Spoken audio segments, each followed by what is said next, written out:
keeping the practice in balance. It is not just some technique or the meditation practice by itself that we are following, but the Buddha's Eightfold Practice Path, also known as the Threefold Training, consisting of an ethical base of skillful speech, actions and occupation, which leads to moral well-being that acts as the underpinning for the meditation skills of effort, mindfulness and concentration that is then directed to right aspiration that leads to the third part, right understanding with the outcome of final liberation.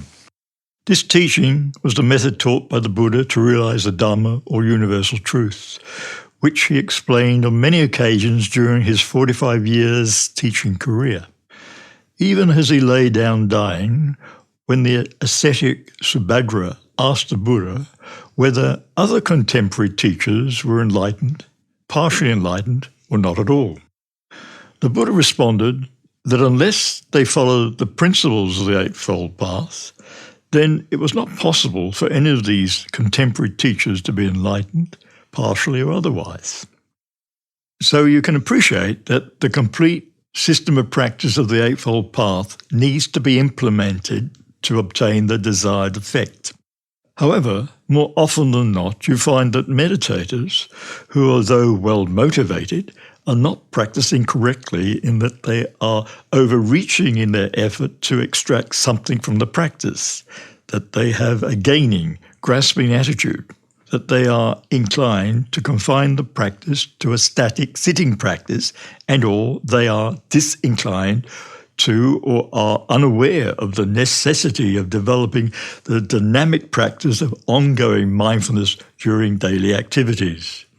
Also, many do not understand the effects of fixed concentration, which, when not handled correctly, will bring their efforts to a dead end. Generally, when difficulties are encountered in the meditation practice, they are often caused by an imbalance in meditation skills. Maintaining your balance in meditation is a matter of harmonizing the three meditation skills of effort or application, attentiveness or mindfulness, and intensifying the attentiveness that leads to concentration. Too much effort makes the mind restless, while too much fixed concentration restricts the attention and limits the breadth of awareness.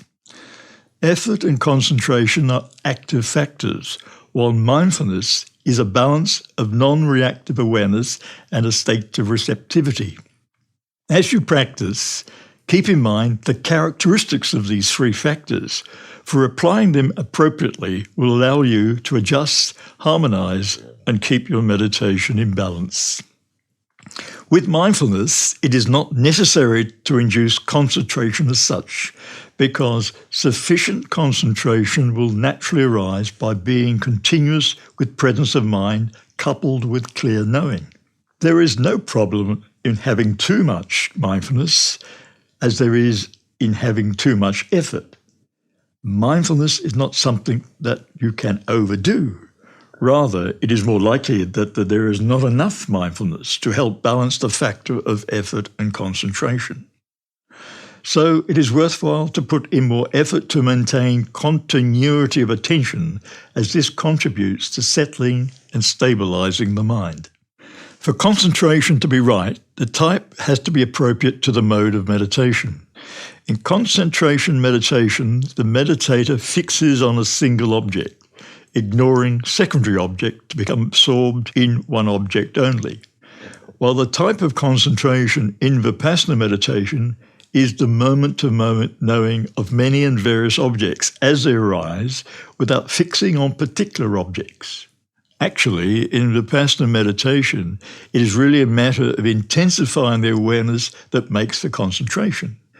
If you wish to change the meditation mode, concentration, to a more receptive awareness practice, fixing on a single object has to be dropped to allow for a flowing moment-to-moment awareness of whatever is predominant in your experience. For the Vipassana meditator, the following are ways of relating to the meditation experience to maintain the balance. Witnessing your experience. is an attitude of neutrality which is restricted to the bare registering of physical and mental events without posturing or positioning oneself, just witnessing, non-clinging. Rather than seeking gratification of wishes, impulses, desires, there has to be at least some degree of non-clinging to create the space to see and let go. Removal of the censor, an attitude of acceptance of all thoughts, emotions, feelings and sensations coming into awareness with impartiality, which is then a mind that is uncensored. Cultivating receptivity becomes about from a stance of attunement while being sensitive to and intimate with what is observed from a place of spaciousness. An image often used to describe the practice of awareness is that of walking a tightrope. In order to do so, you must necessarily pay attention to the balance. In meditation practice, this applies to how you are relating to your experience. Reaching out to grasp the object, attaching or pushing it away, rejecting, are both reactions that are unbalancing. Keeping your balance is developing a mind that does not cling or reject, like or dislike, and is without attachment or condemnation. Cultivating balance and equanimity in the face of life's inevitable stress and conflict is to practice the Buddha's middle way. For a meditator, developing an ability to adjust and manage one's own effort in the practice is essential. A certain effort is involved in developing moment-to-moment awareness, but it is not the effort to attain anything in the future. The effort is to stay in the present, just paying attention with equanimity to what is happening at the moment.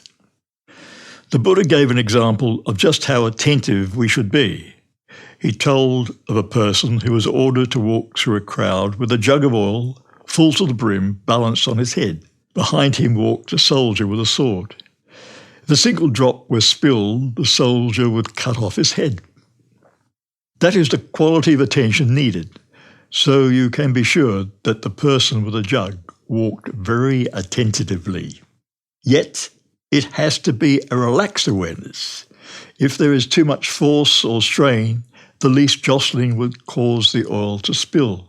The person with a jug has to be loose and rhythmic, flowing with a changing scene, yet staying attentive in each moment. This is the kind of care we should take in practicing mindfulness, being relaxed yet alert. In this way, the training helps to maintain your balance and the ability to live in harmony with others.